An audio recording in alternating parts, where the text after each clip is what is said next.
Region 9, Upper Takatu, Upper Essequibo was recently hailed as one of Guyana's most progressive districts. In this Info Hub Extended Edition, we take a look back at the second regional Tush House Conference hosted on June 28 and 29 at the Indigenous Conference Hall in Lethem. Here, Indigenous leaders made presentations and engaged in interactive sessions with heads of various government departments and ministries. Under the theme, Good Governance, a Bright Future for Guyana's First Peoples, the conference brought together Tush House councillors and community chairpersons representing the Rupununi region's 57 villages.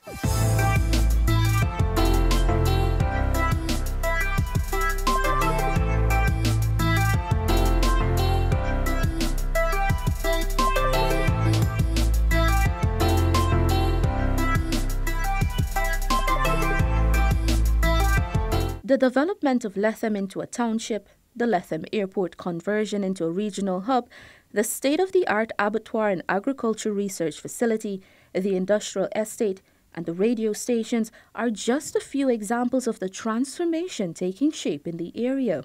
Prime Minister Moses Nagamutu, who delivered the feature address at the opening session, said the groundwork is being laid for the takeoff of Region 9 into the most dynamic region in Guyana. Rupununi is rising and rising and rising again. Part of the story of the rising is what happens here today. We are, for the first time, live to all the people of Guyana in an event that takes place right here in Lethem. The Prime Minister spoke of the government's efforts to bridge the gap between the hinterland and the coastland through communication. Great progress has been made in the field of communication, in the field of internet hubs. I'm told that many villages, Aishaltan, Anai, Iwakrama, go right down to Karasabai. They have connectivity. The communities now have connectivity with the internet. Teachers have been provided with laptops, computer to facilitate schools. These have now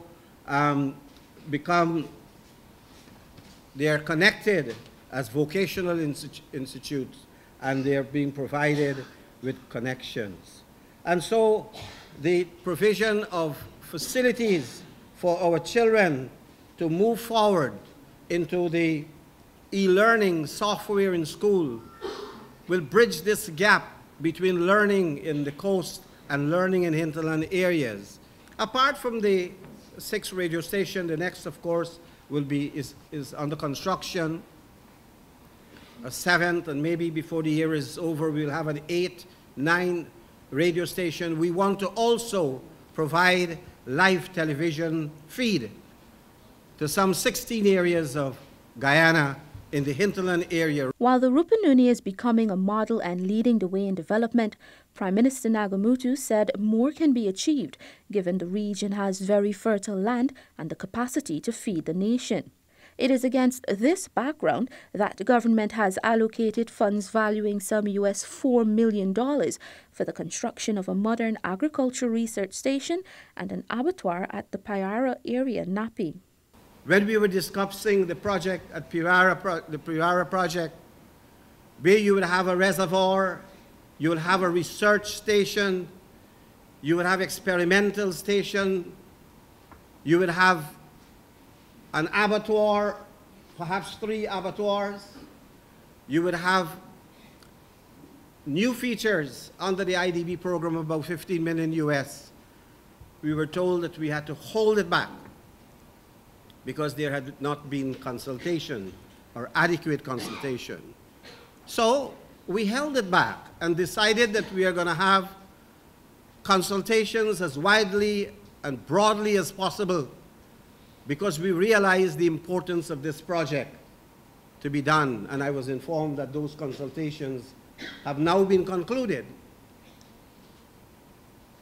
But we may not be able to access all of the funds immediately. But the government of Guyana has seen the importance of the abattoir and the research station, so that we are going to go ahead and allocate part from the government funds, about $4 million US or thereabout, to start these projects. The Prime Minister also addressed the misinformation being peddled regarding free, prior and informed consent with the communities when conceptualizing the water catchment reservoir in Napi. You're almost 25,000 inhabitants in this region, a vast region that has tremendous potentials.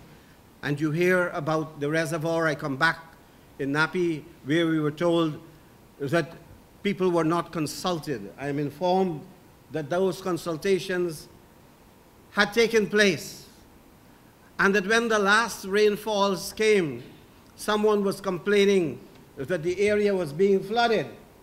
And I heard Vice President Sidney Alicock saying, "But that's a good flood, because we got somewhere to put the water."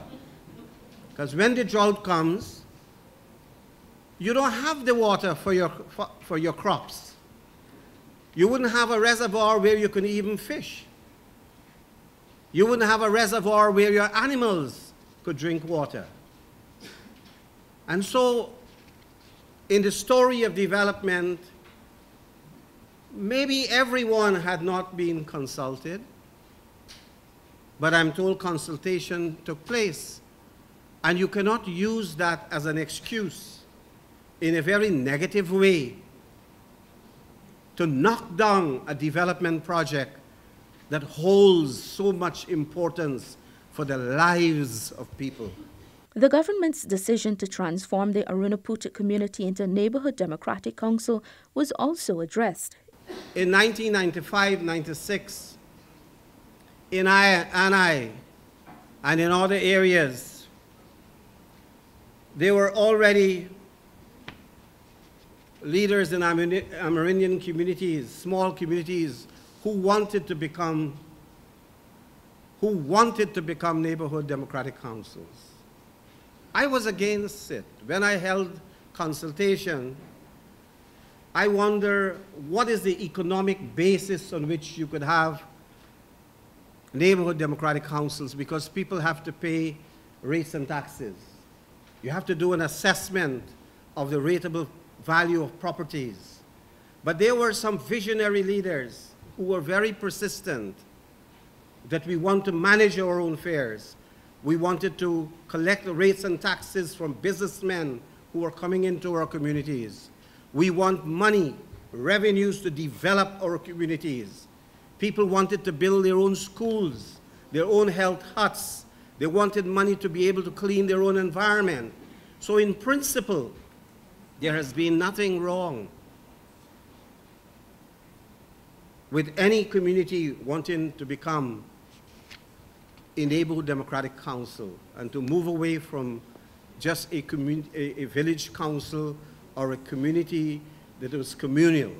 Minister of Indigenous Peoples Affairs, Sidney Alicock, noted development is progressively more pronounced in the Rupununi. We cannot afford to lose focus. We cannot afford to become trapped in a mode of resistance to positive change. We cannot allow ourselves to be distracted by a few naysayers.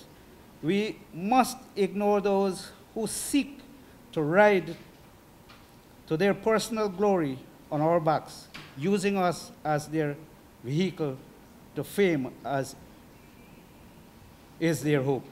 We would like to see more of our Tushaus taking on a new level of leadership, a new level of accountability, a new level of unity, a new level of thinking. We say think outside of the box, and I want to agree with the regional chairman that this is already happening. You're thinking outside of the box, and things are happening.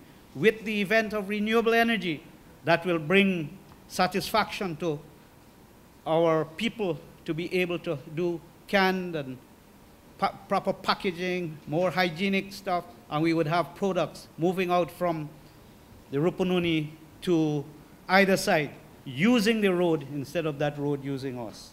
Regional Chairman Brian Alicock also boasted of the region's leadership role in Guyana's development.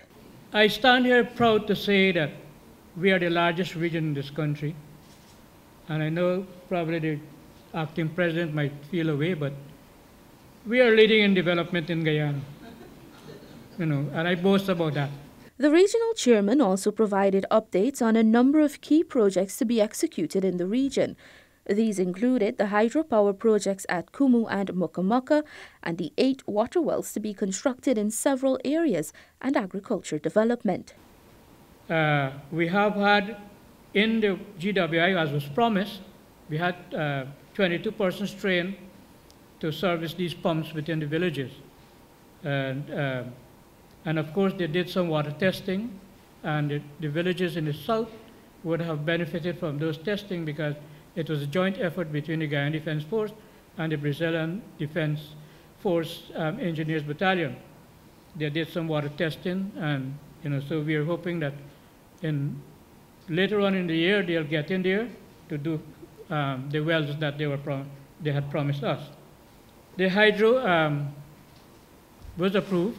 The Mokomoko, the 0.95 megawatt, and the Kumu, the 2.2 or 2.3 megawatts. So those are the 2 letters I got, government approving that the hydro be constructed in those 2 rivers. The Napi water conservation has been commissioned and handed over to the village. The agriculture budget this year, we had a 100% increase because you could remember last year, we just about a 40% budget we got for agriculture. And we got, this 100% this year was given approval. And that was only done because of the plan of action for regional development. We pushed it through there. And that is how we were able to get all the funding that we requested in agriculture. National Tushau's Council Executive Nicholas Fredericks stressed the importance of the conference in ensuring people's issues and concerns are highlighted.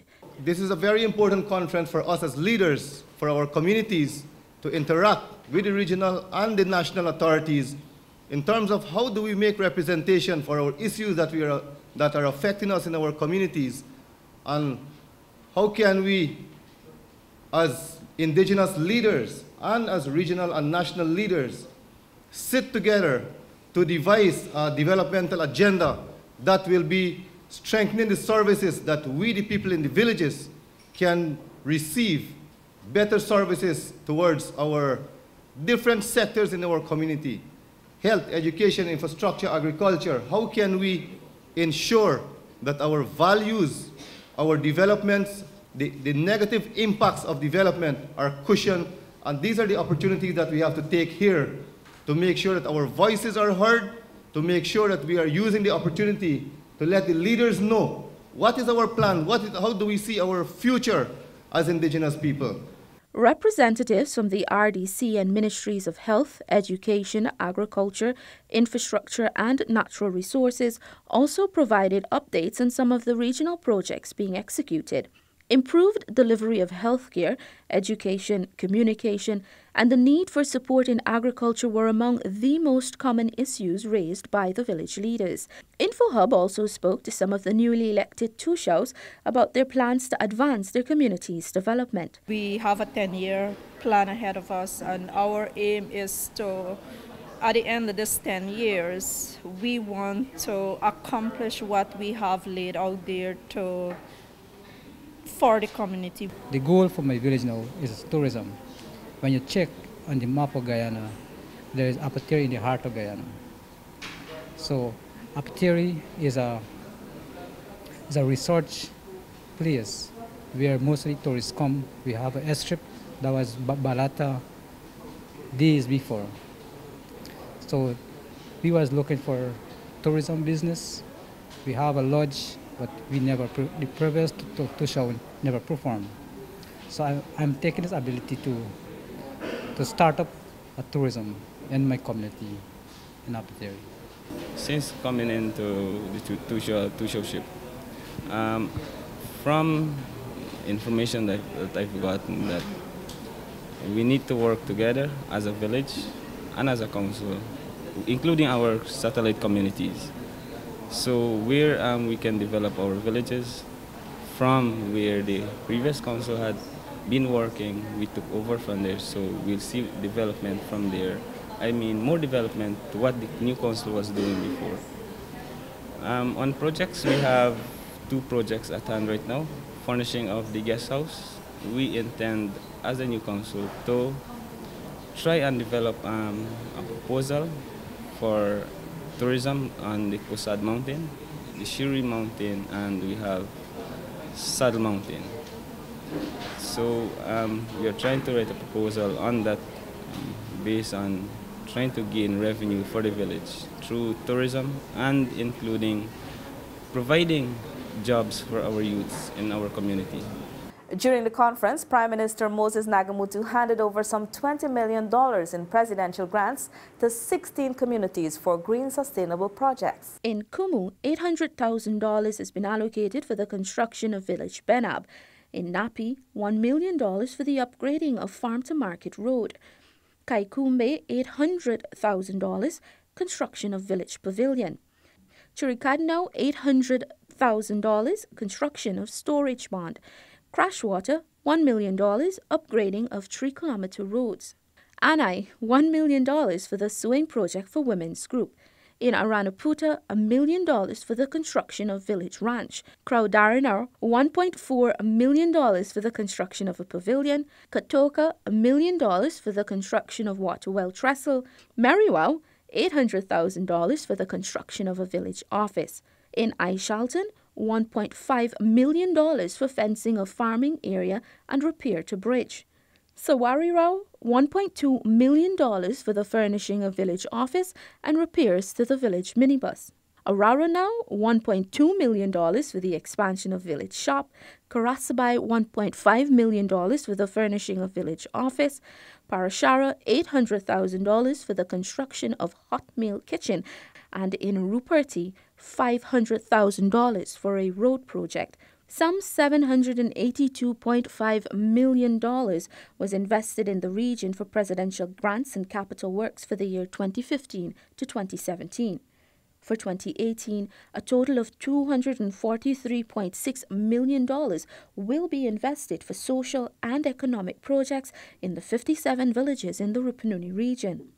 This includes presidential grants amounting to $57.8 million, $131 million for the Green Energy Development Center, $5 million for equipping workshops and labs at Bina Hill Institute, $5 million for ecotourism project at Karasabai, $17 million for tractor and trailer for Sawariru and Arunaputa villages, $20 million for farm-to-market roads and trails at Marurano, Ruperti, Paipang to Karasabai, and Masakanari to Parabara. $3.2 million for ATC for Tipiru and Rukamuta, and $800,000 for a boat for Sand Creek. The Bina Hill Institute received a $50 million subvention, while the KMCRG received $4.5 million. The Regional Tushaus Conference was held in anticipation of the upcoming National Tushaus Conference scheduled for Georgetown from July 16 to 21. This brings us to the end of another edition of InfoHub Extended. Thanks for watching. Goodbye.